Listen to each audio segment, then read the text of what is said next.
เจริญงอกงามในบุญในกุศลที่เราได้เฮ็ดที่เราได้ท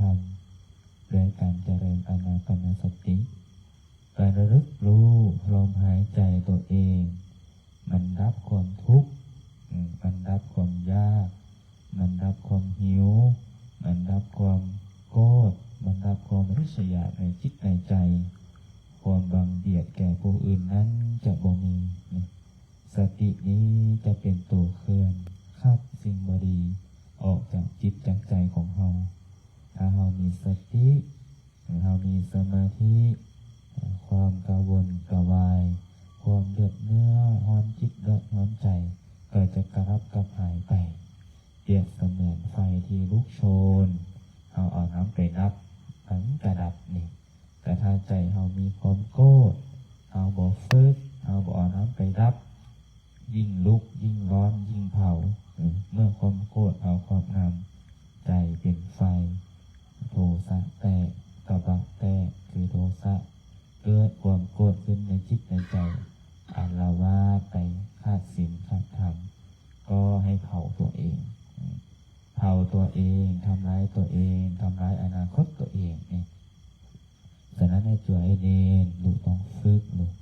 เหตุจังใดให้มีสติมีสมาธิไต่ตองพิจารณาสิ่งที่เราจะเฮ็ดไปเป็นโทษหรือเป็นประโยชน์สิ่งใดเป็นโทษเราบ่ต้องเฮ็ด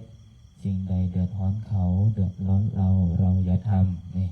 เรามากให้พากันเฮ็ดพากันสร้างพากันสา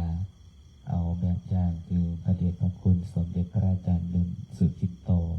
เปิ่นได้พาสร้างนำกระทำบุญเห็นบ่ได้ทำสอนลูกศิษย์ลูกหาได้ทำสอนญาติโยมได้แสดงธรรมได้แสดงความกรุณาเมตตามุทิตาอุเบกขาได้ผมวิหารที่ในการบริหารบริหารจัดการความเมตตา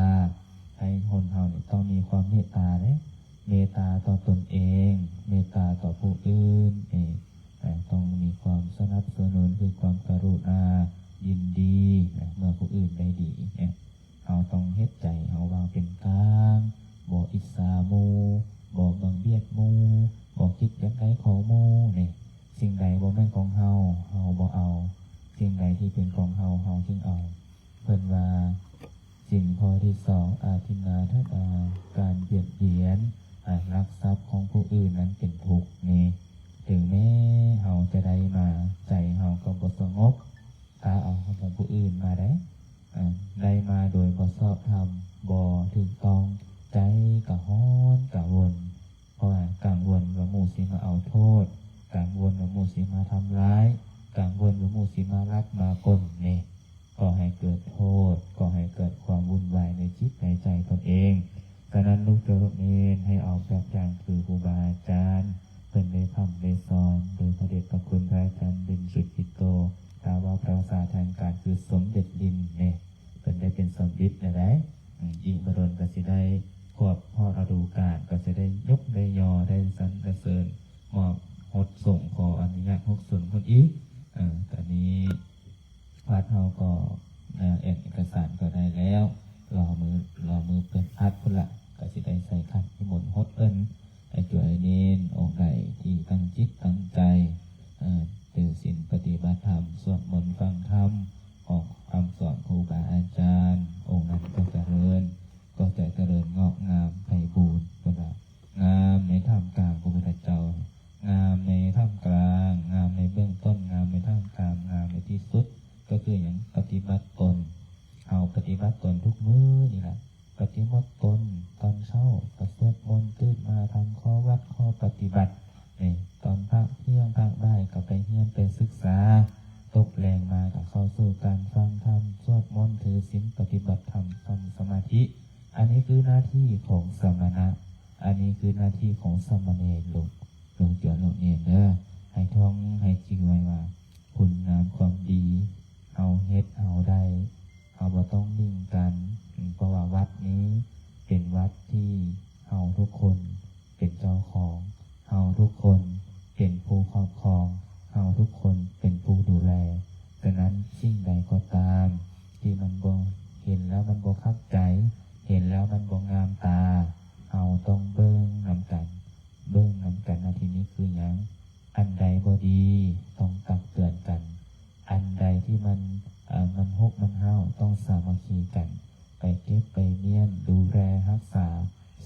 สนะเขาของในวัดในวาเพราะว่าอย่าง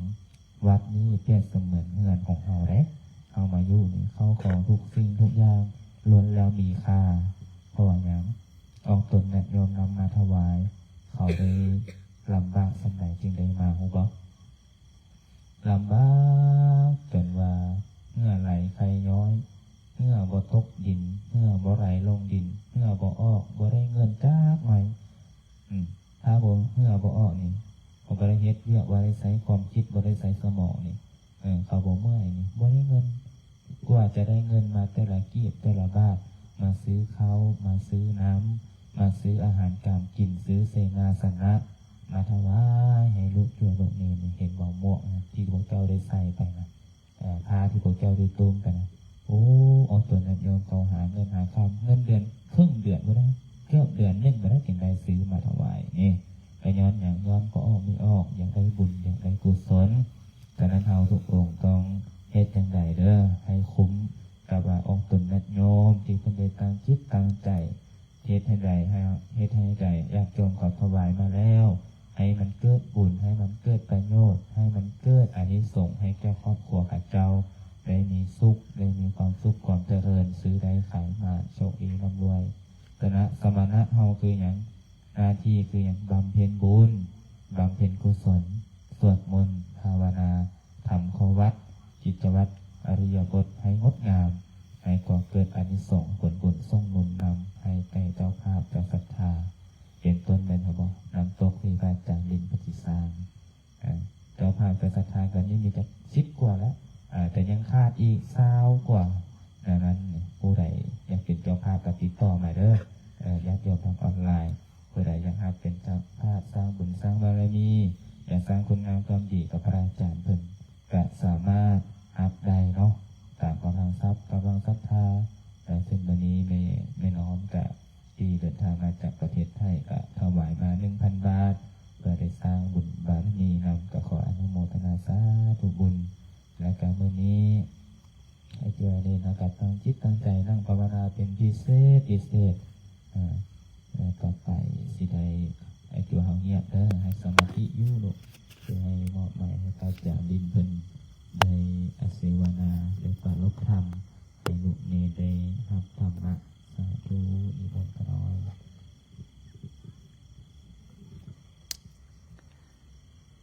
โล1 2 3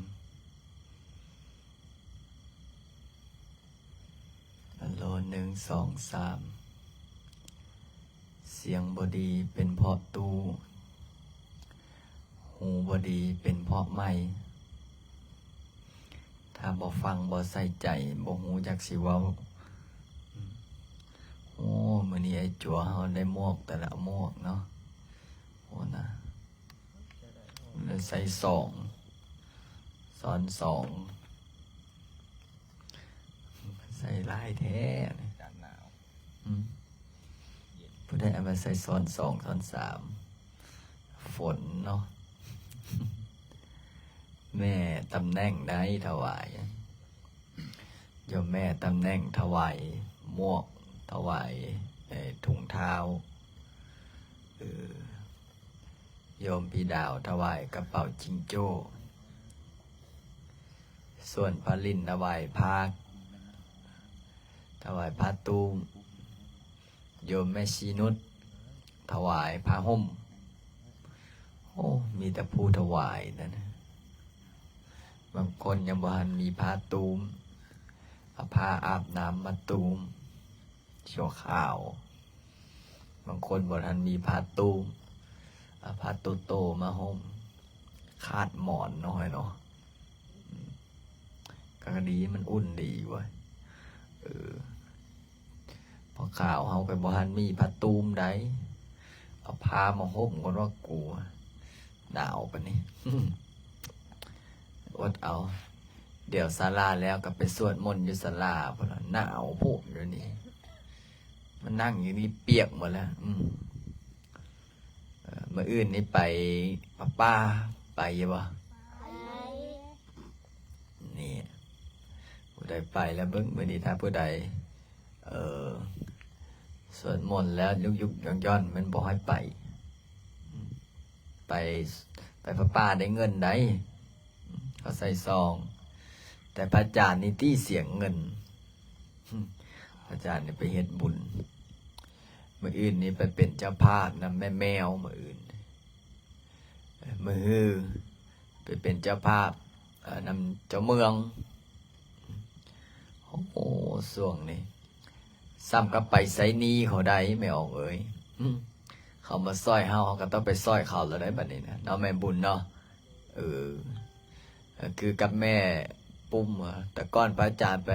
สุราษฎร์บัดนี้เราตามมาแต่ก่อนพระอาจารย์ไปกรุงเทพแม่น้องก็ตามมา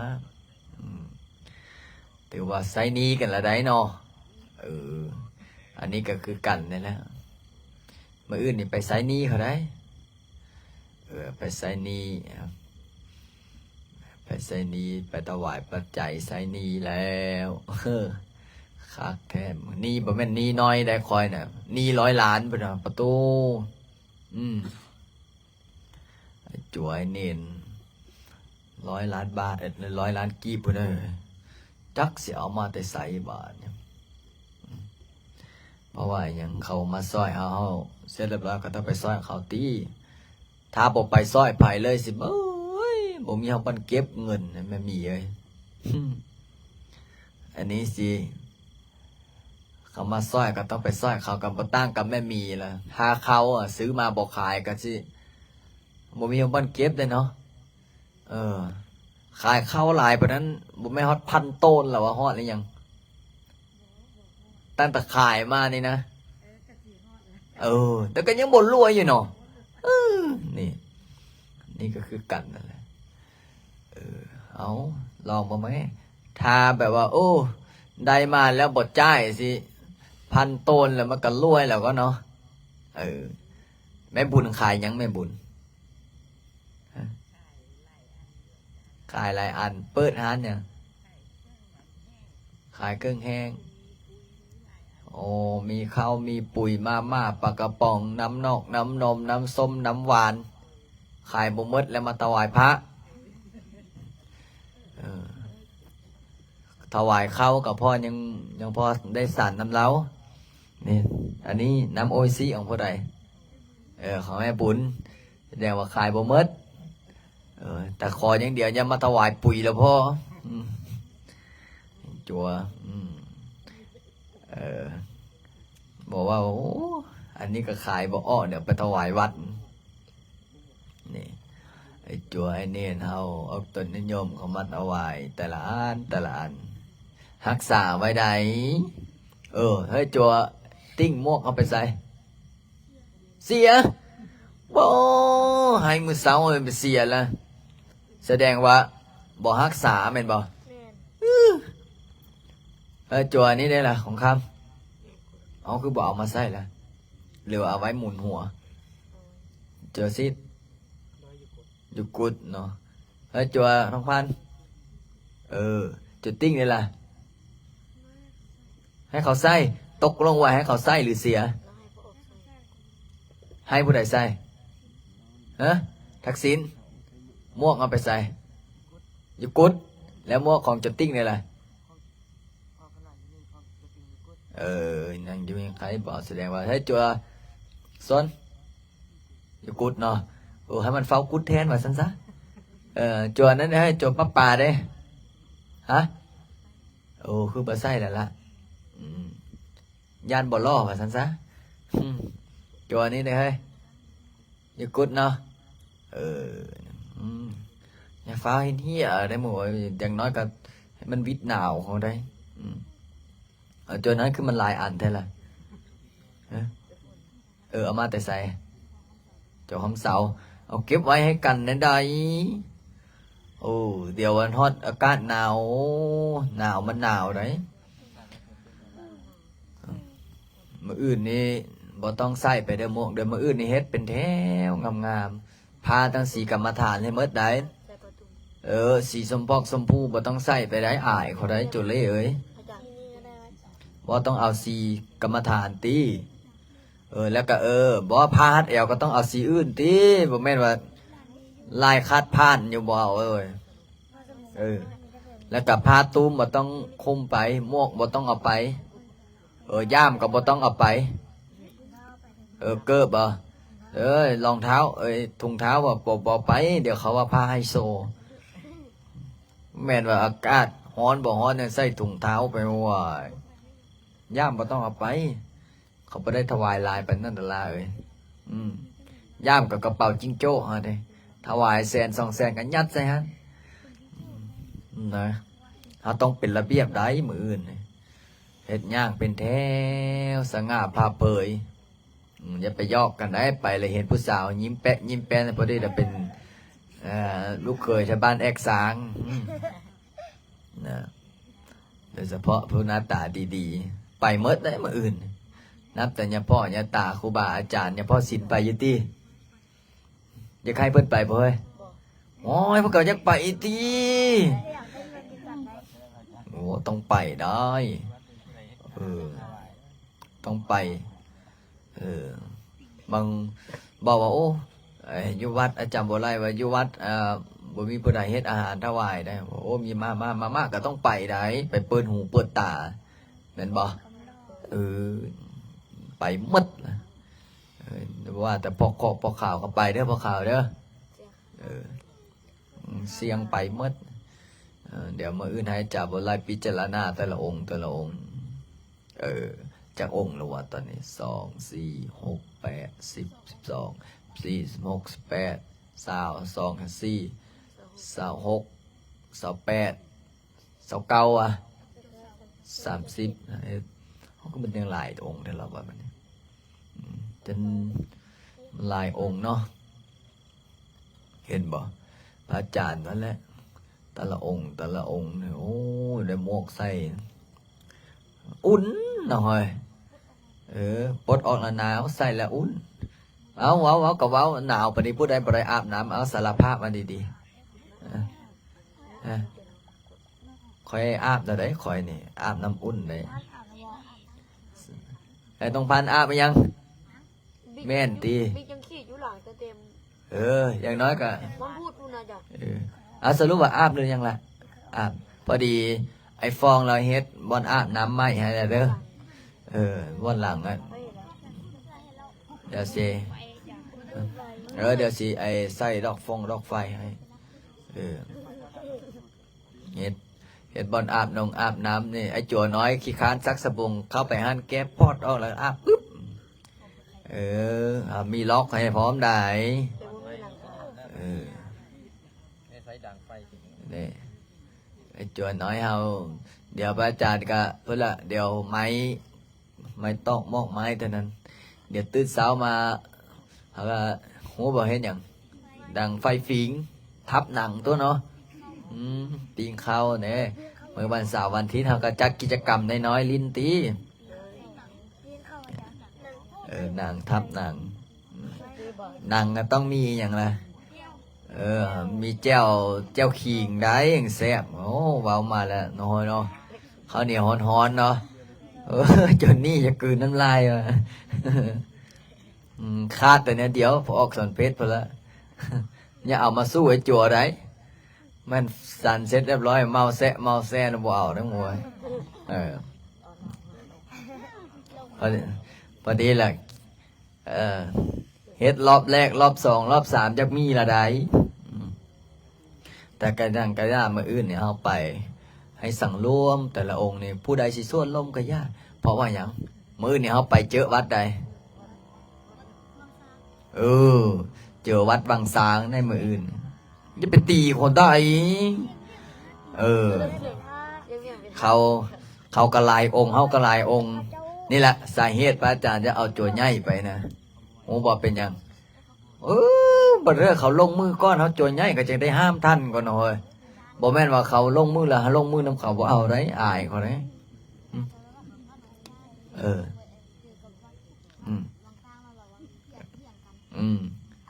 โอ้เฮาสี่ของเขาตั้งห้าได้สี่วัดบางสางแม่น4 เจ้าติ้งแม่นมาแต่วัดบางสางบอกว่า4 วัดเฮาต้อง4 กักกรรมฐานเมื่อใดกรรมฐานต้องสั่งรวมใดแม่นบ่ กรรมฐานต้องสั่งรวมต้องสง่าผ่าเผยหน้าตาก็ต้องลอกก็มู่มดรูปคำบอกให้แล้วเฮาให้ยืมให้ยืมไหมให้ยืมแล้วต้องมาส่งคืนได้ให้ตอนใดก็ไปแจกไม่ออกมดนี่แหละให้ตอนใดก็เอาไปมดให้ตอนใดก็เอาไปมดเท่าใดได้ยังมีตอนนี้จะใส่ก็บ่เห็นใส่มาเอาไว้อยู่หัวมันนอนบูชาว่าท่านซะจะบ่ไล่ยืมนี่น่าจะบ่ไล่ยืม2 เส้นบ่น่ะนี่แหละมื้ออื่นนี่ให้สั่งรวมได้มื้ออื่นนี่นะมื้ออื่นนี่สั่งรวมผู้ใดผู้ใดสิส่วนร่วมก็ยากเพราะว่าอย่างมันมีผู้รักผู้ใหญ่นายพลก็ไปนายพันก็มีผู้รักผู้ใหญ่บ้านเมืองอยู่นั้นมืดแต่เบิ่งเด้อมื้ออื่นนี่สิเจ้าว่าได้เท่าใดได้จักล้านเอามื้ออื่นนี่ครับไปทอดป้าเลยฮะวัดเขาได้บ่แม่นวัดพระอาจารย์ได้200เนาะคิดว่าเท่าใดที่คิดว่าเท่าใดเจอเสียงเนียงว่า200จะตรงๆนี่แหละ200จุดซิด100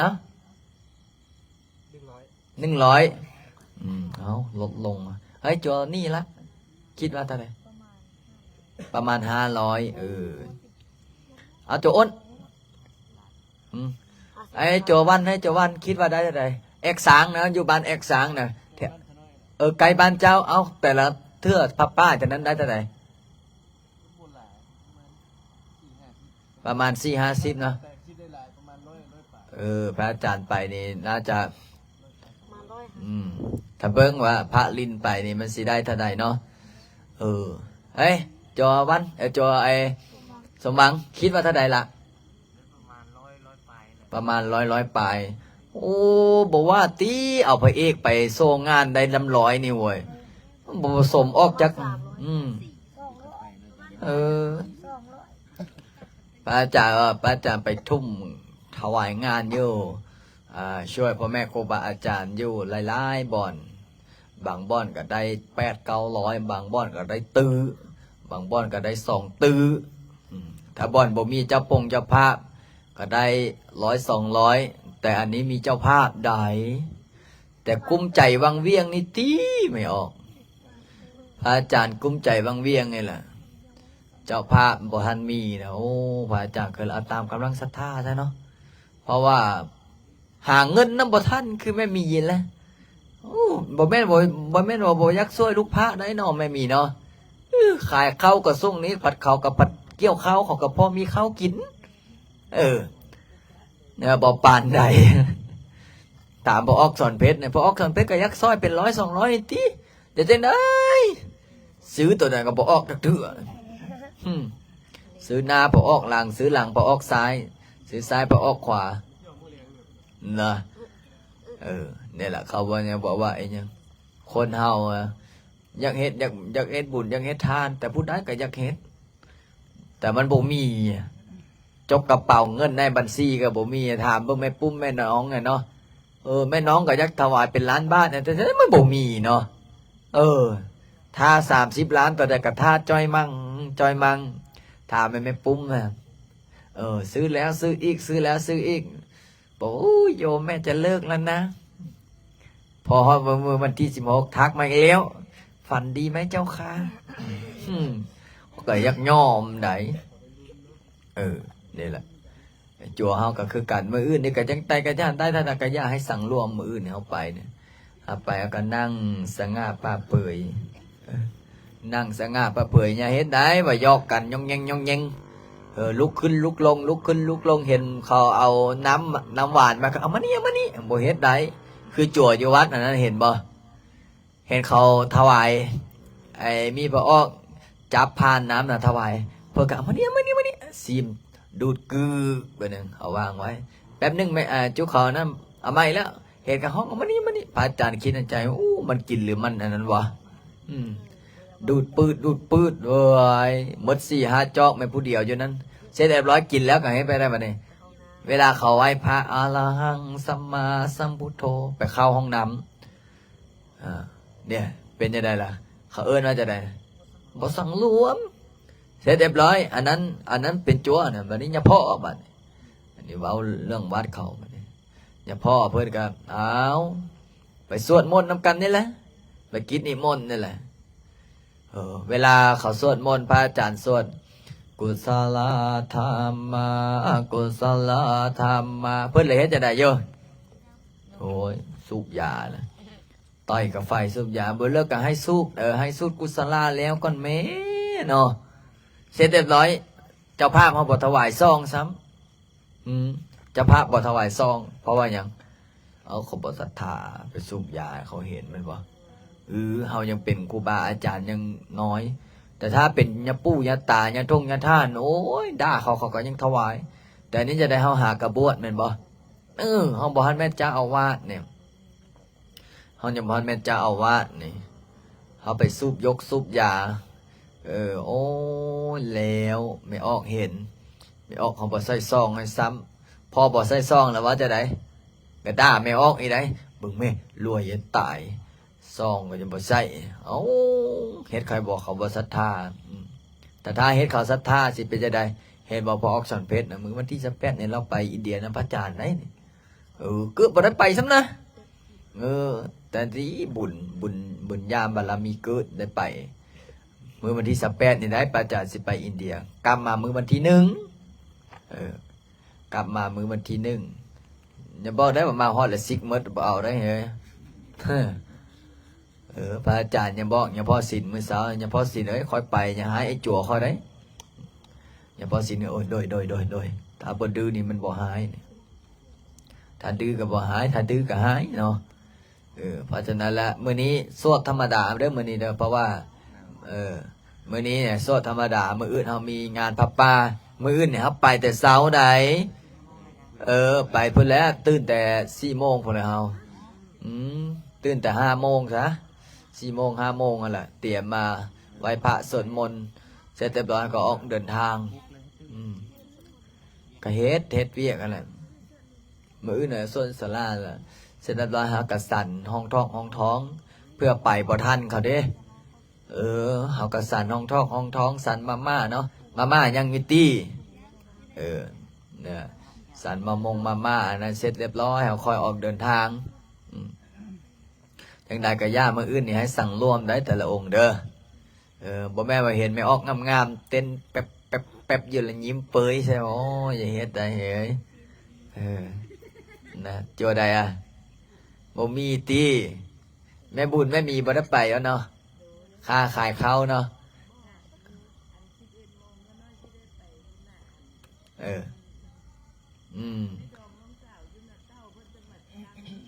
อ๋อเนี่ยบางเวียงไปบ่ละมันไก่ได้เนาะโอ้แม่นแหละถ้าไปอินเดียเนาะนางเนาะอินเดียก็หาคนเพิ่มได้อินเดียเนี่ยตอนนี้ได้10 กว่าคนละได้10 กว่าคน20 คนก็เดี๋ยวเริ่มมาเรื่อยๆยังอีกหลายคนอยู่ผู้ใดแม่ปุ้มบ่ไปติไปไหม10 วันถ้ามีตังค์ค่อยไปเนาะหาตังค์ให้ได้ก่อนเนาะช่วงนี้ไม่มีตังค์เลย2 จิต 2 ใจหลายคนอยากไปแต่มันบ่มีเงินเนี่ยนะพระอาจารย์บอกผู้ใดว่าเงินบ่สำคัญแม่นบ่ถ้าผู้ใดว่าโอ้เงินบ่สำคัญเงินบ่สำคัญนึงบ้าเถียงหัวส้นฟ้าเขาก็ยอมเถียงทั้งเงินในบัญชีทั้งมีเงินนะเพราะว่าหยังแต่ถ้ามีเงินแล้วเฮาคาดบ่ได้คือหยังศีลถ้าบ่มีศีลนี่โอ้ยแล้วแหละถ้าบ่มีศีลนี่นะถ้าบ่มีศีลบ่มีอะไรนะคณะอาจารย์บ่ไล่อยากไปยังบ่มีเงินให้บอกว่าโอ้ยอาจารย์บ่ไล่บ่ไปก็อย่าบ่มีค่าเครื่องจะบ่ไล่ให้น้อยในใจไปใส่ก็บ่ให้ไปนะอาจารย์สิได้แต่งตั้งอาจารย์บ่ไล่นี่บ่ให้เป็นเจ้าอาวาสเนาะเฮ้ยเอาเดี๋ยวเฮ้ยเอาบ่ สิบ่ได้ให้อาจารย์บ่ไล่เนี่ยเป็นเจ้าอาวาสพระอาจารย์บ่อยากเป็นหยังพระอาจารย์เนี่ย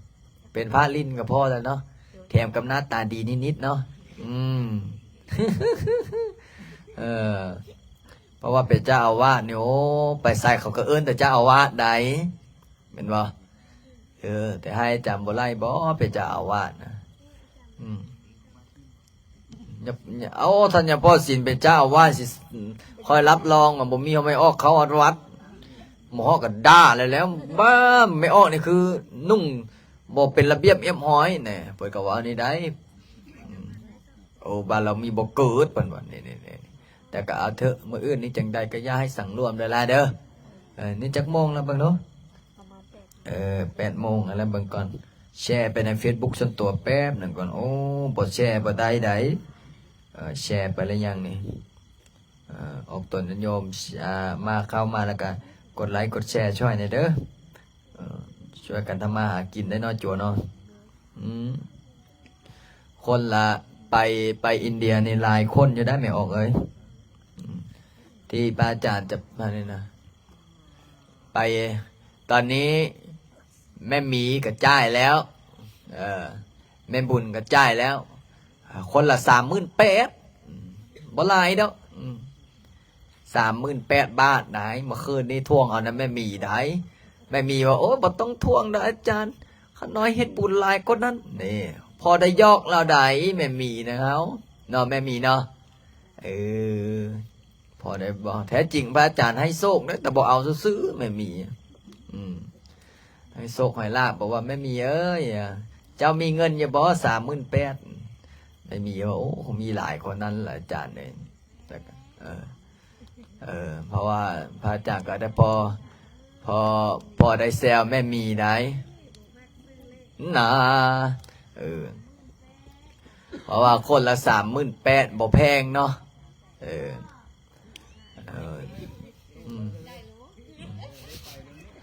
นะจนโอ้สาธุบอกว่าด้านหน้าเด้อนี่แหละเอาตัวโยมเฮาตอนนี้ไอ้จั่วไอ้นี่ทั้งหมดทั้งองค์เราเฮ้ยหลายองค์อยู่เนาะกลับบ้าน2เอาสวดมนต์เนาะล่ะเนาะจังได๋ก็ญาติเด้อเก็บเงินเด้อผู้ใดอยากไปอินเดียนะ38,000เนาะ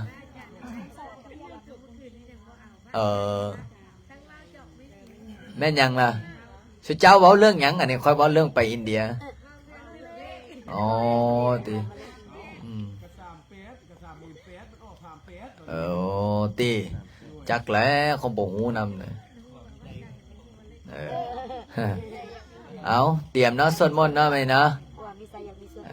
เตรียมสวดมนต์มื้อนี้สวดน้อยๆเอามื้อนี้เอาประมาณ30 จบซะเพราะว่าคือพระอาจารย์ว่าถ้าสวดน้อยน่ะยันเฮาอดได้เพราะว่าเฮาอยู่กินคู่มื้อนี่ก็ย้อนการสวดมนต์ได้ผู้ใดสวดน้อยแม่น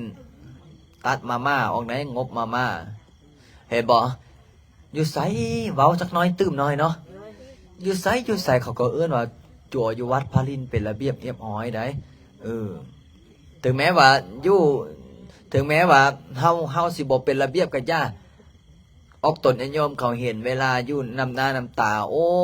เขาก็ย้อมชมเชยเสร็จเรียบร้อยเฮามาเปลี่ยนทีหลังเอาเห็นบ่จั่วใดบ่ได้อาบน้ำก็ค่อยมาอาบน้ำทีหลังช่วงมันหนาวก็ถ้าอาบบ่ได้ก็บ่เป็นหยังแม่นบ่เจ้าทั้งพันนี่แหละพระอาจารย์เลยว่าให้แต่ละองค์ให้สั่งร่วมแต่ละเด้อสั่งร่วมชื่ออยู่ที่พระอาจารย์บอกมื้อเช้านี้ว่าจังได๋เข้ามาลานธรรมเลยจังได๋ปิดวาจาพระอาจารย์ก็สิปิดวาจาเด้พระอาจารย์นี่สิปิดวาจามื้อวันที่23พระอาจารย์สิปิดวาจามื้อวันที่23ตอนแรง23แล้วปิดวาจานั่งสมาธิภาวนา3มื้อกำหนดอธิษฐาน3มื้อเวลาจะออกมาเรื่องอันอื่นเนี่ยแม่นมอบให้จามบ่ไล่มอบให้ยาพ่อน้อยยาพ่อศิลยาพ่อกำยาพ่อมีไส้จั่วใหญ่จั่วน้อยเฮาเบิ่งนำกันแต่ถ้าพระอาจารย์บอกออกมาเกิน3มื้อแล้วอย่าลืมไปเคาะประตูได้เนาะแม่มีเนาะบ่เลิกกะเบิ่งได้พอออกสอนเพชรเอ้ย เกิน3 มื้อบ่ออกมาแม่นพอได้เอิ้นโปรเต็กตึงก็พอได้อันนั้นได้หมดเว้ยเออก็อยู่ในห้องดีนะว่าพอบ่ออกสนเพชรกสิแต่เขากรรมฐานได้ภาวนานี่แหละพระอาจารย์ว่าอารมณ์คนที่นั่งสมาธินะจะอารมณ์แห้งหายเก่งเป็นคนที่แบบว่าอารมณ์ร้อนถ้าผู้ใดนั่งสมาธินะเพราะว่าอย่างมันเจอแต่ความสงบมันเจอแต่ความสงบมาวันนี้มันมาปั้งทีเดียวนะมันมาปั้งทีเดียวเป็นจะได้หัวมึงสิตีเมียกูบอกเห็นจะได้กูฆ่าหัวมันได้เนี่ยเพราะว่าอย่างอารมณ์มันสมาธิแบบเฮาเอาทรงโตสมาธิเรื่องแบบเฮาเจอแต่ความสงบเจอแต่สิ่งดีๆเจอแต่หมู่เว้าจ่าแบบไพเราะเหมาะหูแต่ไปเจอคนบ่เว้าบ่ทึกหูได้เป็นจะได้ตบโต๊ะใส่พุ่นละบ้ามึงประมาทกูบ่นี่เห็นบ่จัวมื้อก่อนนะจัวนึงเนาะนั่งสมาธิได้ดนๆเสร็จเรียบร้อยเป็นจะได้ได้สิอารมณ์มาควบคุมไว้อยู่นะนี่ละพระอาจารย์บอกว่าคือเฉพาะศีลนี่แหละเพิ่นนั่งสมาธิหลายนะเห็นจัวก็บ้า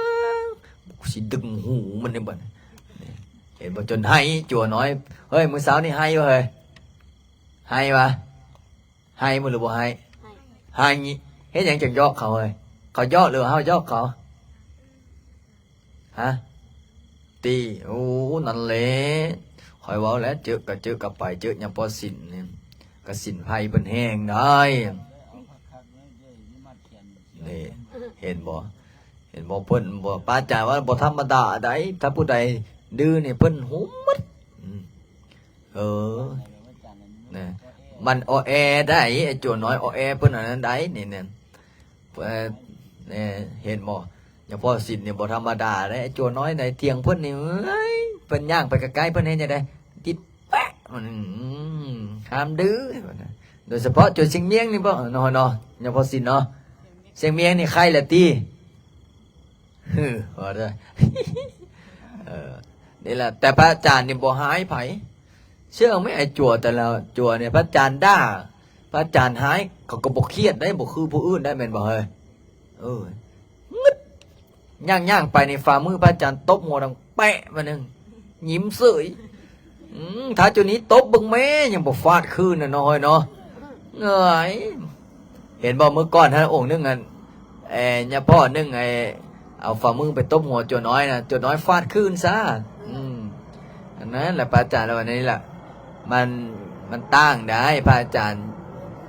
ยอกจั่วเนี่ยมีวิธีได้โอ้บิดตั้มเท่าละ10 ลงจอดแถวนี้บ่สวดมนต์หน่อยเนาะ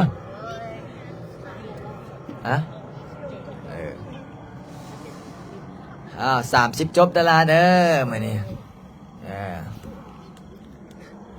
สวดมนต์อาหารหน้าไปทันทีละเอ้ย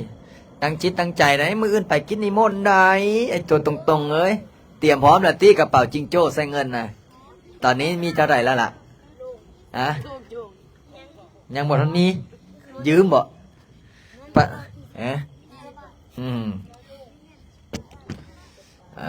เตรียมเฮาเว้านำครูบาอาจารย์อย่าเว้าหลานแม่เว้าเขาน้อยก่อนเนี่ยเตรียมแล้วครับ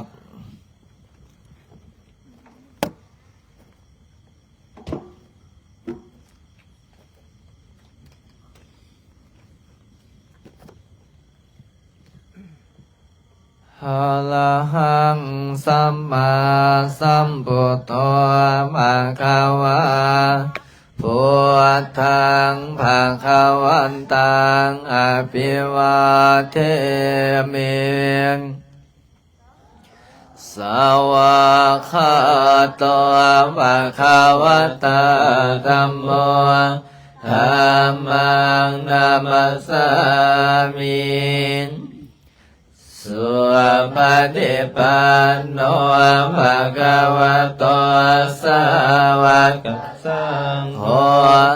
สังฆังนัมมามิน นะโมตัสสะภะคะวะโตอะระหะโตสัมมาสัมพุทธัสสะนะโมตัสสะภะคะวะโตอะระหะโตสัมมาสัมพุทธัสสะนะโมตัสสะภะคะวะโตอะระหะโตสัมมาสัมพุทธัสสะนะโมตัสสะภะคะวะโตอะระหะโตสัมมาสัมพุทธัสสะบุญตังสารนังคัสสา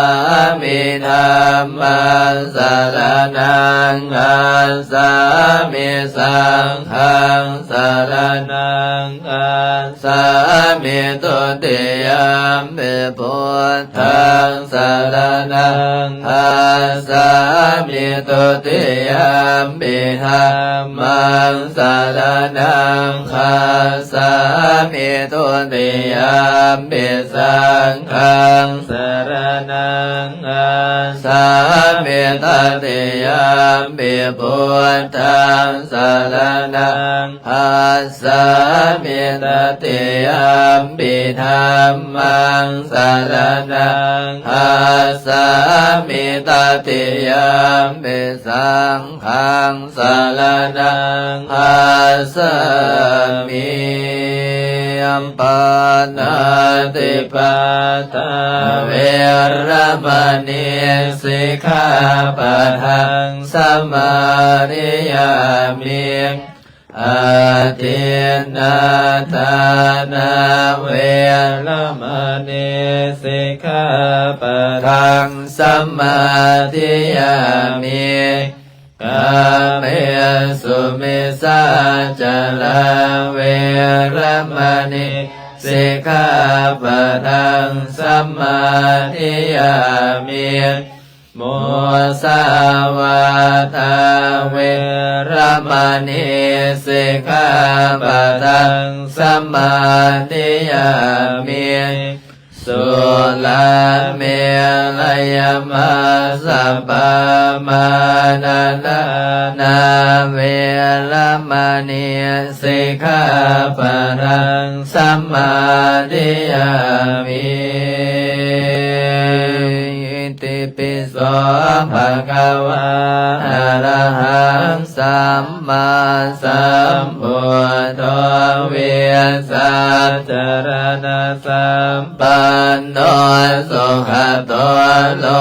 กวิทูอนุตตโลปุริสธรรมสารติสัทธาเทวมนุสานังพุทโธภะคะวะติสวะคาโตภะคะวะตาธัมโมสันติทิโกอาคาลิโกเฮหิปัสสิโกโอมานะยิโกปัจจตังเวริตาโพวิญโยเยติโสปฏิปันโนภะคะวะโตสาวกสังโฆอุชุปฏิปันโนภะคะวะโตสาวกสังโฆสามีจิปฏิปันโนภะคะวะโตสาวกสังโฆยติทางจัตตาลิปุริสโยคานิอัตตปุริสบุคลาเอสัพพะคะวะโตสาวกสังโฆอาหุนายโยปะหุนายโยทังหินายโยอัญชริกรณิโยอนุตตรังปุญญังเกตังโรกัสสติเอาจ้ะเอาไฟมงคลมาแม่น่ะสวดใบตะดินให้ไม่ออกได้เฮ้ย คู่มือต้องจัดเตรียมมาเด้อลาเด้อนี่ได้อยู่ได้กินย้อนโซดใบตะดินให้ไม่ออกนี่ใดนี่ขอขายที่ขอขายทางนี่มื้อนี้ก็มาถวายปัจจัยย้อนขอขายที่ใดมอบให้จุดติ้งเนี่ยแต่ละมื้อเด้อลาเด้อมาเดี๋ยวอัญเชิญเทวดากันสมันตาจักวาเรสุอันตรังคาสันตุเทวตาสันดัมมังมุนิลาสัสสะสุนันโตสักขโมกตังสักเขกเมจารูเปกิเลสิขารตเตจันตเรเขวิมาเนเทเปลเทจะขาเมตโรนากาเนเกอวัตโตเมเกเตโพมาจยันตุเทวาสลัตรวิสเมยกันดาปนาคาเทนันตาสันติเกยังมุนิวาลวัจานังสาดาวเมโสนัมโตธรรมสวนกโรยัมปัตันตาธรรมสวนกโรยัมปัตันตาธรรมสวนกโรอายัมปัตันตาข้าพเจ้าขอโอกาสลาธนาคุณพระพุทธเจ้าคุณพระธรรมคุณพระสงฆ์คุณบิดามารดาพ่อแม่ครูบาอาจารย์สิ่งศักดิ์สิทธิ์ทั้งหลาย16สันฟ้า15สันดินพยาอินทร์พยาปงพยายมมาลามท้าวจตุโลกบาลทั้งสี่เจ้าที่เจ้าทานเทพไตรเทวาพ่อปู่แม่ย่าสิ่งศักดิ์สิทธิ์ทั้งหลายปู่องค์ดำแม่ย่ามณีจามจงบันดลบันดาลมาเปิดโชคเปิดลาภเปิดวาสนาเปิดบารมีเปิดดวงสตาเศรษฐีเปิดดวงการเงินการงานให้ออกตนญาติโยมทั้งหลายให้วัดให้ว่าให้เจริญในศีลในธรรมสาธุเด้อเจ้าปู่องค์ดำเจ้าย่ามณีจันทร์จงมาบันดลบันดาลมาร่วมอุปโมทนา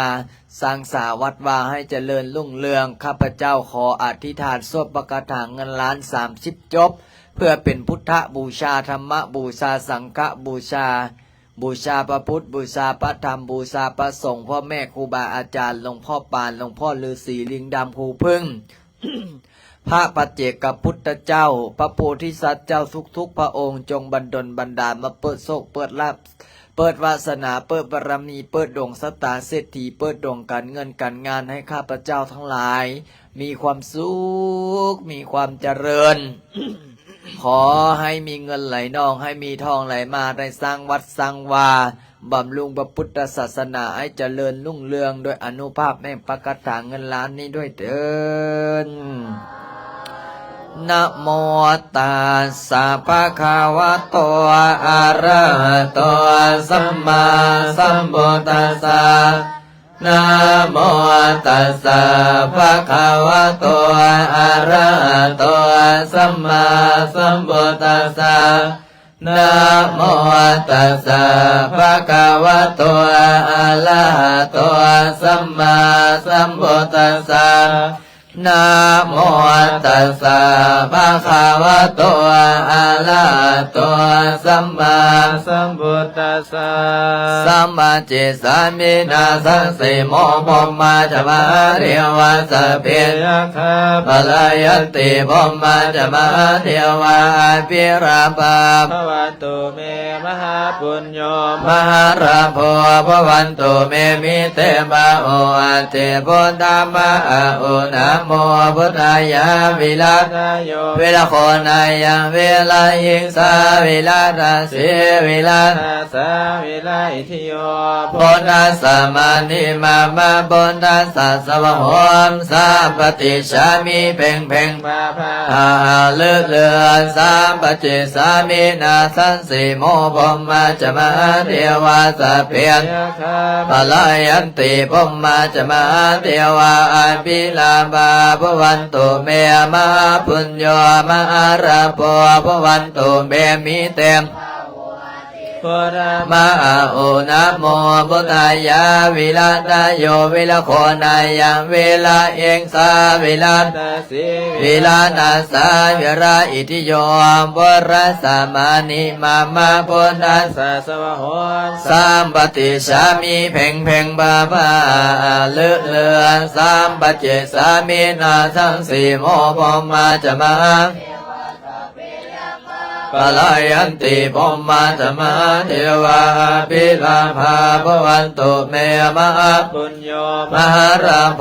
ภวันตุเมมิเทวาโออาติพุทธามะอุณโมพุทธายะวิลาตโยวิลาโคนายังเวรายิงสาวิลานาสีวิลานาสาวิลาอิทิโยพุทธัสสะมานิมามาพุทธัสสะสวะโหมสัมปติชามิเพ่งเพ่งบาบาเรือเรือสัมปจิสามินาสังสีโมพมมาจะมาเทวาสัพเพยาคาปรยันติพมมาจะมาเทวาพิลาภาภวันตุเมมหาปุญโญมหาราโภภวันตุเมมิเตมะอุติพุทธมะโอนะโมพุทธายะวิลาตโยวิลาโคนายังเอลาอิงสาวิลาตเสเวลาอาสาวิราอิทิโยบรัสสามานิมามาปุณัสสะสวะโหมสัมปติชามิเพ่งเพ่งมาภาเรือเรือสัมปจิสามินาสันสีโมพมาจะมาเทวาสัพเพปลายันติพมาจะมาเทวาอัมพิลาภาภวันตุเมมมหาราโภภวันตุเมมิเตมะโออันติพุทธามะอุณโมพุทธายะวิลาตโยวิลาโคนายังเวลายิงสาวิลานาสีวิลานาสาวิลาอิติโยพุทธัสสะมานิมามาพุทธัสสะสวะโหมสัมปติชามิเพ่งเพ่งมาบาเลือเลือสัมปจิสามินาสังสีโมพมาจะมาเทวาสัพเพยาคาปลายันติพมมาจะมาเทวาพิลาภาภวันตุเมมหาปุญโญมหาราโภภวันตุเมมิเตมะโอติพุทธามะโอนะโมพุทธายะวิลาตโยวิลาโคนายังเวลาอิงสาวิลาตาสีวิลาตาสาวิลาอิทิโยพุทธัสสะมานิมามาพุทธัสสะสวะโหสัมปติชามิเพ่งเพ่งมาบาเรือเรือสัมปจิสามินาสันสีโมพมาจะมาเทวาสัพเพยาคาปรายันติพมาจะมาเทวาพิลาภาภวันตุเมมหาปุญโญมหาราโภภวันตุเมมิเตมะโออันติพุทธามะ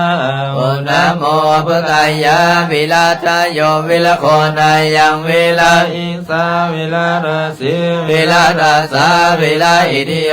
พุทธัสสะมานิมามาปุรัสสะสวะโหมสัมปติชามิเพ่งเพ่งมาภาเลือเลือสัมปติสามินาสันสีโมพมาจะมาเทวาสัพเพยาคาปรายันติพมาจะมาเทวาพิลาภาภวันตุเมมหาปุญโญมหาราโภภวันตุเมมิเตมะโออันติพุทธามะอุณโมพุทธายะวิลาตโยวิลาโคนายังเวลาอิงสาวิลานาสีวิลานาสาวิลาอิทิโยพุทธัสสะมานิมามาพุทธัสสะสวะโหสัมปติชามิเพ่งเพ่งบาบาเลือเลือสัมปจิสามินาสันสีโมพมาจะมาเทวาสัพเพยาคาปรายันติพมาจะมาอาภิลาภาภวันตุเมมหาปุญโญมหาลาโภภวันตุเมมิเตม อาโอนะโมพุทธายะเวลานาโยเวลาโคนายังเวลาอิงสาเวลาตาสีเวลาตาสาเวลาอิทิโยปุณัสสะมานิมามาปุณัสสะสมโหสัมปติสามีเพ่งเพ่งมาบาเลือเลือสัมปติสามีนาสังสีโมพมาจมาเทวาตาเปยคาปลายันติพมาจมาเทวาภินาภาภวันตุเมมะปุญโยมะลาภภวันตุเมมิเตมะโหติพุทธมะนะโมพุทธายะวิลาดาโยวิลโคนายังเวลาอิงสาวิลาราสีวิลาราสาวิลาอิติโยพุทธัสสะมานิมามาพุทธัสสะสมโหสัมปติชามิเพ่งเพ่งมาภาเลือเลือสัมปติสามินาสังสีโมพมาจะมาเทวาสเปยคาปลายันติพมาจะมาเทวาภินาภาภวันตุเมมะปุญโยมาราโภภวันตุเมมิเตภาโหติพุทธมะโอนะโมพุทธายะวิลาทโยเวลโคนายังเวลาอิงสาเวลาตาเสเวลาตาสาเวลาอิติโยพุทธัสสะมานิมามาพุทธัสสะสวะโหสัมปติสามิเพ่งเพ่งมาปาเลือเลือสัมปติสามินาสังสีโมพมาจะมาเทวาสาเพียงคาปรายังติพมาจะมาเทวาภิลาภาภวันตุเมมหาปุญโยมหาราโภภวันตุเมมิเตปะโหติพุทธมหาอุนะโมพุทธายะวิลานาโยเวลโคนายังเวลาอิงสาเวลาตาสีเวลาตาสาเวลาอิติโยปุรัสสะมานิมามาปุรัสสะสมโหสัมปติชามิเพ่งเพ่งมาบาเลือเลือสัมปจิตสามินาสังสีโมพมาจะมาเทวาสาเพยคาปลายันติพมาจะมาเทวาภิลาภาภวันตุเมมหาปุญโยมหาลาภภวันตุเมมิเตมะโอติพุทธมหาโอนะโมพุทธายะวิลาทโยวิลโคนายังวิลาอิสาวิลาทาเสวิลาทาสาวิลาอิติโยปุรัสสะมานิมามาปุรัสสะสมโหสัมปติชามิเพ่งเพ่งมาภา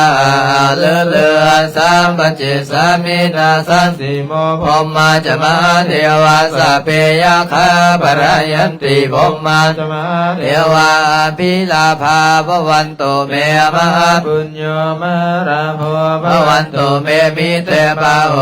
ติพุทธมะโอนะโมพุทธายะวิลาทโยเวลโคนายังเวลาอิงสาวิลาสีวิลาตาสาวิลาอิติโยพุทธัสสะมานิมามาพุทธัสสะโสสัมปติสามิเพ่งเพ่งมามา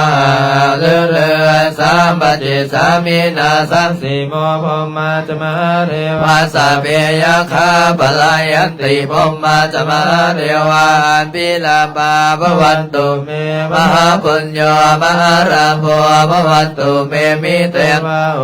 ติพุทธมหาโอนะโมพุทธายะวิลาทโยเวลโคนายังเวลาอิงสาวิลาราสีวิลาราสาวิลาอิทิโยปุรัสสะมานิมามาปุรัสสะโสมสัมปติสามิเพ่งเพ่งภาภาเลือเลือสัมปติสามินาสังสีโมพมาจะมาเทวายาคาปลายันติพมาจะมาเทวาภิลาภาภวันตุเมมหาปุญโยมหาราโภภวันตุเมมิเตมะโอติพุทธมะโอนะโมพุทธายะวิลาทโยเวลโคนายังเวลาอิงสาเวลาตาเสเวลาตาสาเวลาอิติโยปุรัสสะมานิมามาปุรัสสะสวะโหสัมปติชามิเพ่งเพ่งบาบาเลือเลือสัมปติสามินาสังสีโมพมาจะมาเท เทวาสัพเพยะคาปลายันติพมมาจะมาเทวาเพียงภวันตุเมมาปุญโญมาราโภภวันตุเมมิเทติพุทธมะโอนะโมพุทธายะวิลาตโยวิลโคนายังวิลาอิงสาวิลาสีวิลาสาวิลาอิติโยบรัสมานิมามาพุทธัสสะสมโหสัมปติชามิเพ่งเพ่งมามาเลือเลือสัมปติสามินาสันสิโมพมมาจะมาเทวาสัพเพยะคาปรายันติพมมาจะมาเทวาพิลาภาภวันตุเมมะปุญโญมหาปุญโญมหาลาโภภวันตุเมมิเตปะโหติพุทธมะโอนะโมพุทธายะวิลาตโยวิลโกนายังวิลาอิงสาวิลาตาสีวิลาตาสาวิลาอิติโย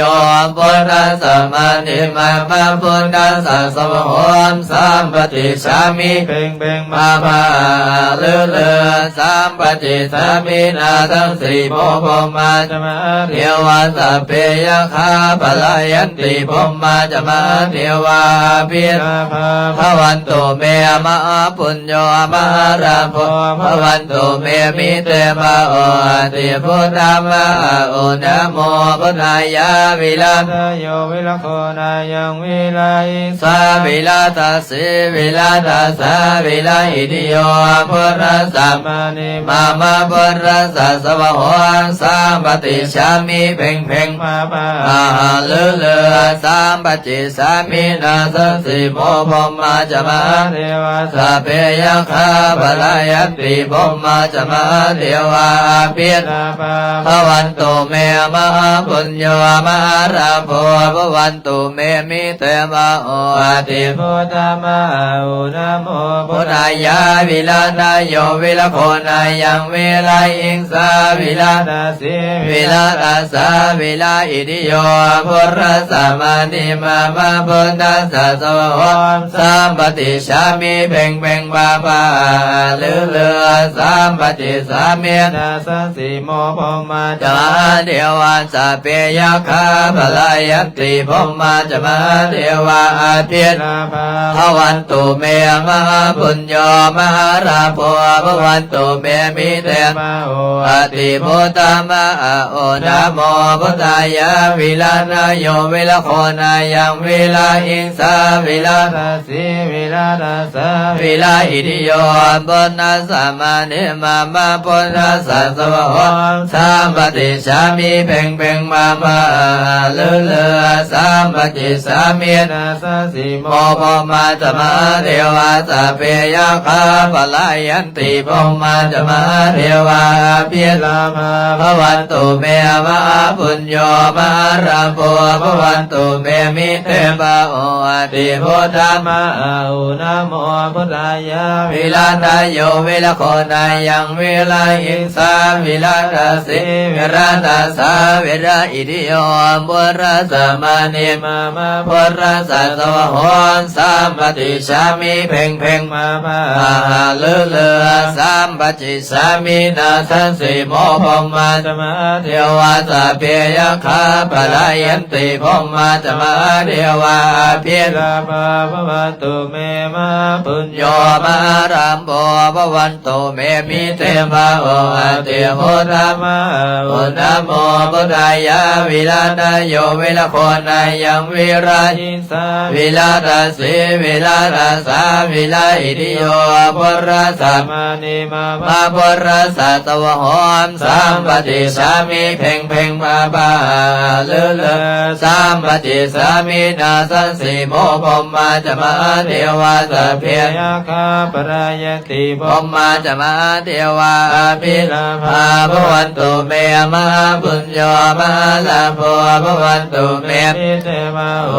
ติพุทธมะโอนะโมพุทธายะวิลาตโยวิลโคนายังวิลาอิสาวิลาตาสีวิลาตาสาวิลาอิติโย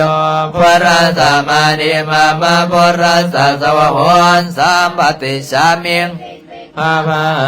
เลือสามปัจเจสามินาสังสีโมพมมาจะมาเทวาสัพเพยะคาปลายันติพมมาจะมาเทวาภิลาภาภวันตุเมมะปุญโยมะลาโภภวันตุเมมิเตภะโอติพุทธังนะโอนะโมพุทธายะวิลานาโยวิลาโคนายังวิลาอิสาวิลาทัสสิวิลาทัสสะวิลาอิติโยปุระสัมมานิมามาพุทธัสสะสวะโอมสัมปติสามิเพ่งเพ่งบาบาเรือสัมปติสามิสีโมพมมาจะมาเทวาสัพเพยะคาปลายันติพมมาจะมาเทวาภิลาภาภวันตุเมมะปุญโยมะราโภภวันตุเมมิเตภะโออติพุทธมะโอนะโมพุทธายะวิลานาโยวิลาโคนายังวิลาอิงสาวิลาทัสสีวิลาทัสสะวิลาอิติโยปุณณสัมมานิมามาปุระสัสวะโอมสัมปติชามิเพ่งเพ่งบาบาเรสัมปติสามินาสังสีโมพมมาจะมาเทวาสัพเพยะคาปรายันติพมมาจะมาเทวาภิลาภาภวันตุเมมะปุญโยมะราโภภวันตุเมมิเตภะโออติพุทธมะโอนะโมพุทธายะวิลาตโยวิรโคนายังวิลาอิงสาวิลาทัสสิวิลาทัสสะวิลาอิติโยปุระสัมมานิมามาปุณณสัสสวะโอสัมปติชามิเพ่งเพ่งบาบาเลือสัมปจิสามินาสังสีโมเทวาสัพเพยะคาปรายันติพมมาจะมาเทวาภิภวันตุเมมะปุญโยมะราโภภวันตุเมมิเตภะโออติพุทธังนะโมพุทธายะวิลานาโยวิรโคนายังวิลาอิงสาวิลาอิติโยปุณณสัมมานิมามาปุณณสัสวะโอมสัมปติชามิเพ่งเพ่งภาเลือสัมเป็นสัตตาสัตตาหุนตัวเวลาสุขาสิวิโนขอให้สัตว์ทั้งหลายจงเป็นผู้บ่มีเวรต่อกันและกันจงเป็นผู้ดำรงชีพอยู่เป็นสุขทุกเมื่อเดิมกาทำบุญยังบรังไมหังสัพเพภาคีภวันตุเต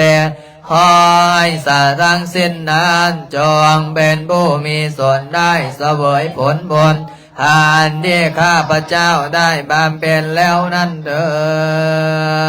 ดนะลังสัมมาสัมพุทโธภะคะวาพุทธังภะคะวันตังอภิวาเทมิสวากขาโตภะคะวะตาธัมโมธัมมังนามัสสามิสุปฏิปันโนภะโตสาวกสังโฆสังฆังนัมมามิสาธุ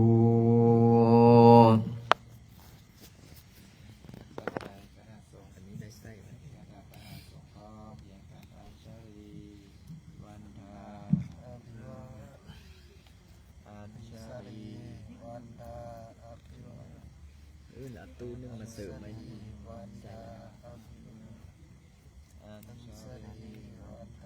ใส่เสียงหลายไอ้จอยเน้นเตรียมกราบครูบาอาจารย์เตรียมตั้ง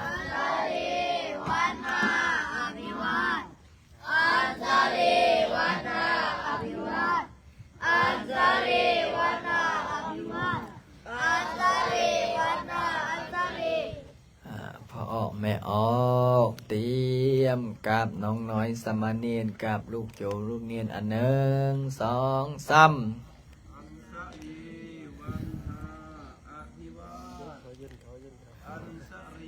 ยิงดึกยิงเด่นวะ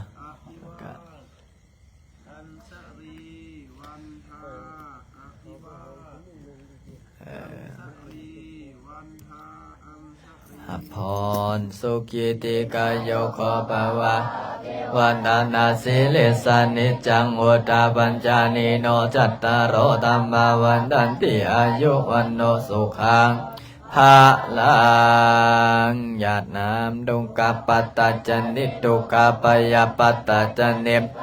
โลกาปตาจันเนโสกาวันโตสัมเปปิปานิโนเอตาวาตาจาเมเอสัมปะตังปุญญาสัมปะทันสะเปียนท่านโตสาธุอนุโมทนาบุญเด้อส่วนลูกโจลูกเนนแล้วก็พาเอาเดี๋ยวเข้าไปสลากแก้วกันเด้อเตรียมพักผ่อนได้บนอยู่บนนอนได้แหละตีไม่ไงนอนห้องครับห้องเนาะแถวภายแถวเล่าเด้อเก็บเด้อเดี๋ยวพระอาจารย์สิเบิ้งอันนี้ก่อนขอเจริญพรเด้อเอาเจ้าน้อยเอาอันนี้เข้าห้องบ่อนหน่อยนะอย่าฟ้าอ่ะเจริญพรเด้อโยมพ่อโยมแม่เด้อเดี๋ยวพระอาจารย์สิให้เบิ้งให้เบิ้งว่าวัดว่าเฮาเฮ้ยตัวนี้เล่นไปเปิดไฟร้านกาแฟละถ้าผู้ใดถ้าผู้ใดอยากเห็นวัดพระอาจารย์อย่าฟ้าไปใส่เด้ออันนี้ก็เป็นวัดที่ได้สร้างไม่เนาะเดี๋ยวให้โยมพ่อโยมแม่โยมพี่คณะสายบุญสายญาติธรรมได้เบิ้งนำกันว่าตอนนี้เขาสร้างวัดไปฮอดใส่แล้วนี่อันนี้ก็คือเป็นเสาน้ำตกเนาะเสาทำน้ำตกตอนนี้ก็ขึ้นเสาแล้วด้านล่างเขาเทเสาตอหม้อแล้วตอนนี้กำลังเฮ็ดดูใช้งบประมาณหลายล้านสมควรเนาะโยมพ่อโยมแม่ก็เฮ็ดเอาไว้นี่แหละเฮ็ดเอาไว้เป็นของวัดของว่าเอาไว้เป็นของส่วนรวมนี่นะพระอาจารย์เคยเฮ็ดอยู่ไทยแล้วโดนทุบเพราะว่าหยังเพราะว่ามีเรื่องมีปัญหาแต่ก็บ่อยากเว้าเล่าแต่นี่เฮามีสร้างที่มีสีมือสร้างที่มีประสบการณ์เนี่ยสร้างที่เพิ่นมาเฮ็ดหลังคาเฮ็ดศาลาให้พระอาจารย์เห็นบอกกลางค่ำกลางคืนงามเนาะศาลานี่งามบ่ผู้ใดว่างามฝากคอมเมนต์มาในเด้อโยมพ่อโยมแม่เด้อนี่ให้เบิ่งไกลๆก่อนให้เบิ่งไกลๆนำกันนี่ได้สร้างได้สาได้ร่วมกินร่วมทานร่วมอุปโภคโมทนาตอนนี้ก็กำลังขึ้นเสากำลังเพราะว่าเสาเจ้าภาพเสาก็ตอนนี้ได้ประมาณ10 กว่าเจ้าภาพแล้วก็ยังต้องการอีกเนาะโยมพ่อโยมแม่โยมพี่ผู้ใดมีจิตศรัทธาอยากเป็นเจ้าภาพเสาเสาเอกเสาโทเนาะเสาตีหรือว่าเสาบริวารนี่แหละอันนี้ละเสาใหญ่เสาน้อยนะแต่ถ้าผู้ใดครับเป็นเจ้าภาพเสาเอกนี่พระอาจารย์มีพญานาคให้เนาะมีให้พญานาคพอดีว่าพญานาคพระอาจารย์ก็มีคู่หนึ่งก็เลยอยากให้ผู้ที่ครับเป็นเจ้าภาพเสาเอกอันนี้ง่ายนะโยมพ่อโยมแม่อันนี้ให้เบิ้งศาลาอันนี้คือผลงานสินโบแดงผลงานสินเอกของเขาก็คือตัวนี้เนาะให้โยมพ่อโยมแม่ได้เบิ้งนำกันเด้อศาลาอันนี้เฮ็ดแล้วเรียบร้อยแล้วละได้พักได้พรได้อยู่อาศัยอย่างนั้นเดี๋ยวต่อไปลำดับต่อไปเดี๋ยวสิไปเบิ้งบ่อนอยู่บ่อนอาศัยบ่อนเฮ็ดบ่อนทำเอาโยมพ่อโยมแม่ผู้ใดอยากรับเป็นเจ้าภาพเสาก็คอมเมนต์มาเด้ออันนี้คือพ่อปู่แม่ย่าอันนี้ก็คือพ่อปู่แม่ย่าเนาะสาธุเด้อปาฏิหาริย์มีจริงรัดคิวรวยให้ออกตนโยมในเด้อนะสาธุอันนี้คือเจ้าปู่เจ้าย่าที่พระอาจารย์เอามาไว้ให้เจ้าภาพเจ้าศรัทธาอันนี้คือนี่สาธุนี่คือถ้าผู้ใดครับเป็นเจ้าภาพเสาเอกก็สิได้องค์นี้ละเสาเอกเสาตีเนาะก็สิได้คู่นี้ละนี่ผู้ใดอยากรับเป็นเจ้าภาพมาครับเด้อนี่ส่วนอันนี้มีเจ้าภาพแล้วอันนี้เจ้าภาพครับแล้วอันนี้โอ้งามเป็นสมกับบารมีนะสาธุโยมแม่อุ่นเนาะโยมแม่อุ่นก็ครับเป็นเจ้าภาพช่วยพระอาจารย์เดี๋ยวพระอาจารย์ให้ไปเบิ้งไปส้มน้ำกันเนาะไปเบิ้งไปส้มน้ำกันว่าสถานที่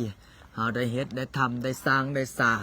ได้ห่วมอุปโภคโมทนาได้กินได้ทานโอ้เนี่ยเดี๋ยวแม่มณีวันไปอินเดียน้ำกันบ่ไม่ไงอยากให้ไปเบิ้งอินเดียน้ำกันนะอันนี้คือร้านกาแฟเด้อสิ่งที่พระอาจารย์ได้สิย่างไปโยมแม่บุญมีกองสีหาราช สาธุสาธุโยมแม่พาโยมแม่พากับไปอินเดียนะพระอาจารย์ได้นี่โยมแม่พากระจองเข้ามาแล้วโยมพี่อุทัยวันสาธุนี่อันนี้คือหารกาแฟเนาะคอฟฟี่เมดส์คอฟฟี่ซื้อว่าหารกาแฟพ่อปู่แม่ย่าเด้ออันนี้เด้อกาแฟพ่อปู่แม่ย่าเนาะนี่กะไกลสิแล้วละอันอาหารกาแฟนี่แล้วละยังเหลือแต่ห้องน้ำเนาะนี่อาหารกาแฟเนี่ยมิกซิ่งมิกซิ่งไทยแลนด์มิกซิ่งลาวนี่อันนี้คือห้องน้ำนี่ก็กำลังนายสร้างเพิ่นก็กำลังเฮ็ดเนาะจบเปียกไปไหนไม่เห็นวันนี้จบเปียกกลับเมื่อยามบ้านเนาะห้องน้ำนี่แหละถ้าเซตห้องนอกห้องน้ำเนี่ยก็อุดมสมบูรณ์แล้วนี่แต่นี้ก็กำลังกำลังปรับให้เขาเขาที่เขาสถานที่ให้งดให้งามเนี่ยอันนี้คือหารกาแฟได้นี่หารกาแฟโซ่ให้โยมพ่อโยมแม่โยมพี่ได้เบิ้งบ่ได้เปิดไฟเนาะข้างในเนาะแต่ก็เอาละซ้ำนี้เนี่ยเห็นบอกข้างในเนี่ยบ่ได้เปิดไฟนะนี่อันนี้คือหารกาแฟได้บอลกินกาแฟโอ้อันนั้นบ่ได้เปิดไฟหมดเนาะอันนี้พระอาจารย์กสิลาดยางก็ว่ากันไปในอนาคตข้างหน้ากสิได้ลาดได้เทนั่นแหละเพราะว่าถ้าบ่ลาดบ่เทย่านแม่นดินมันเดี๋ยวให้ไปเบิ้งศาลาใหญ่เนาะผู้ใดอยากไปเบิ้งผู้ใดอยากเห็นอีกฝากคอมเมนต์นะเด้อผู้ใดอยากเห็นศาลาใหญ่ว่าพระอาจารย์ปูกระเบื้องปูกระโลฮอดใส่นะฝากคอมเมนต์นะเด้อนี่โยมพ่อโยมแม่โยมพี่เนาะเอาสาธุคอมเมนต์บอกในเด้อผู้ใดอยากเบิ้งผู้ใดอยากเห็นเนาะสาธุนี่เดี๋ยวสิพระอาจารย์สายเวลานิดนึงย่างไปฮอดย่างไปถึงออกตนยันโยมกับช่วงนี้ก็มาสวดมนต์แล้วก็กำลังเดินทางกลับนี่อาจารย์ก็สิได้พาให้เบิ่งให้เห็นน้ำกันเนาะว่าปัจจัยที่โยมพ่อโยมแม่ได้กินได้ทานได้ร่วมอุปโภคโมทนาได้สร้างได้พัฒนาช่วยพระอาจารย์ก็ไปซื้ออิฐซื้อปูนซื้อหินซื้อทรายนั่นแหละมาใส่เนาะแม่นบ่โยมพ่อโยมแม่พระอาจารย์ก็ได้ซื้อหินซื้อทรายซื้อเล็กซื้อหลาได้กินได้ทานได้ห่วงอุปโภคโมทนาน้ำกันกะมาเป็นอันนี้แหละมาเป็นปัจจัยได้กินได้ทานน้ำกันกะพอได้สร้างได้ได้พอได้ห่วมอุปโภคโมทนานี่อันนี้ก็เว้าหลายใหญ่ห้างบรรยากาศในค่ำคืนเนี่ยโอ้เย็นน้ำหมอกตกน้ำหมอกลงได้ช่วงนี้เนาะกะออกตนโยมกะเบิ่งดูแลสุขภาพในเด้อว้าลายใหญ่ห้างเนาะผู้ใดอยากไปอินเดียนะพระอาจารย์นะทักทายมาเด้อโยมพ่อโยมแม่เด้อญาติธรรมญาติโยมอยู่ฝั่งไทยโยมพ่อโยมแม่ยันทีท่านไหนอยากจะไปอินเดียพระอาจารย์อยากให้ไปกับพระอาจารย์สักครั้งหนึ่งเนาะในชีวิตตอนนี้อยู่ฝั่งไทยก็โยมแม่พมลินโยมแม่พาโยมแม่อุ่นไปบ่เนาะโยมแม่หลายคนก็อยากจะไปอยู่แต่ก็บางคนก็บอกโอ้ยติดธุระโยมพ่อโยมแม่โยมพี่ท่านไหนอยากไปฝากคอมเมนต์มาเด้อนี่อันนี้คือศาลาใหญ่เขาก็ต่อเติมออกมากะสำเร็จเสร็จสิ้นแล้วละแถวนี้เหลือแต่ตกแต่งเนาะเนี่ยปูกระบอกกระเบื้องกระโลนี่นี่ปูกระโลของเขาออกมาแล้วได้กระโลนี่ดูงามบ่ฝากคอมเมนต์หน่อยเด้อดูโอ้เนี่ยคอมเมนต์มาเด้อดูโตศาลาเขาน่ะใหญ่ไหนนี่นะอย่างอีกน้อยนึงก็สำเร็จแล้วละกะโลก็ได้อยากเห็นค่าสวยสาธุนี่ยังบ่ได้เปิดไฟเนาะอยากเห็นอาจารย์เป็นนี่อันนี้ก็คือสิได้อันนี้ละสิได้ยังอีกน้อยเดียวเนาะยังอีกน้อยเดียวก็สิสำเร็จแล้วล่ะนี่กะโลกระเบื้องเขาปูออกกันเนาะอยากไปดูไปเห็นเจ้าค่าวันที่โยมแม่พามาร่วมบุญกฐินก็ยังปูไม่เสร็จอันนี้ปูเสร็จแล้วเด้อ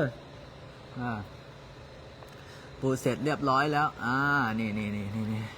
ให้เห็นนับกันว่าอันนี้แหละพระอาจารย์บอกว่าปัจจัยที่โยมพ่อโยมแม่โยมพี่ ได้ร่วมอุปโภคโมทนาได้กินได้ทานได้สร้างได้สาได้ช่วยพระอาจารย์สร้างวัดสร้างวาเนาะนะใหญ่ศาลานี้ใหญ่มากๆเลยนะสาธุเนี่ยเป็นศาลาที่ใหญ่มากสามารถรับคนได้เป็นพันนะสาธุนะอันนี้คือศาลาแล้วที่รับแขกรับญาติรับโยมเวลาที่มาเตรียมเข้าพิธีจะเป็นครูบาอาจารย์ก็จะมีห้องรับแขกพิเศษเดี๋ยวแป๊บหนึ่งให้ดูห้องรับแขกพิเศษก็จะเป็นห้องทางด้านนี้อันนี้ก็เดี๋ยวรออนาคตข้างหน้าก็จะได้ตกแต่งให้สวยขึ้นกว่าเดิมเพราะว่าช่วงนี้ก็ยังกำลังสร้างกำลังสาเนาะอันนี้เป็นห้องรับแขกพิเศษเนี่ยก็จะมีประมาณนี้ห้องรับแขกพิเศษเนาะอันนี้ก็เป็นพระอาจารย์ก็จะไม่เข้าข้างในเพราะว่าแต่อันนี้พระอาจารย์ให้ดูเอาให้เห็นให้ดูน้ำกันเนี่ยสวยงามเด้อนี่สวยงามหลาย beautiful เนี่ย thank you เห็นแล้วก็อยากมาเบิ้งอยากมาส้มเนาะผลงานไหนอันนี้นะผลงานที่ได้กินได้ทานได้สร้างได้สาได้ร่วมอุปโภคโมทนาเป็นบุญเป็นกุศลหลายโยมพ่อโยมแม่สำราญไปลาวค่าใช้จ่ายเท่าไหร่คะไปลาวนี่ค่าใช้จ่ายบ่หลายเด้อมาเทียบสปปลาวเนาะบ่หลายงามหลายเขาสาธุเด้อโยมแม่โสภาไปอินเดียนำกันบ่โยมแม่พี่ผู้ใดเนาะสิไปอินเดียนะพระอาจารย์สาธุโยมแม่เสาอลักษ์โยมหลายคนก็ไปบอกว่าไปบ่ได้มันหลายมื้อพอไปลาวค่าใช้จ่ายเท่าไหร่ก็แล้วแต่เราเนาะแล้วแต่เราว่าเราสิใช้จ่ายวัดนี้อยู่ใสครับอยู่สปปลาวครับนี่เนี่ยอันนี้ก็ให้ได้ดูด้วยกันเนาะว่าสิ่งที่โยมพ่อโยมแม่โยมพี่ได้ถวายมานะพระอาจารย์ได้ทำสำเร็จทุกอย่างย้ำนะสำเร็จทุกอย่างที่พระอาจารย์ทำเนาะเพราะฉะนั้นแล้วพระอาจารย์ขออนุญาตปิดไลฟ์แค่นี้นะครับโยมพ่อโยมแม่โยมพี่เจริญพรเด้อนอนรับฝันดีโชคดีร่ำรวย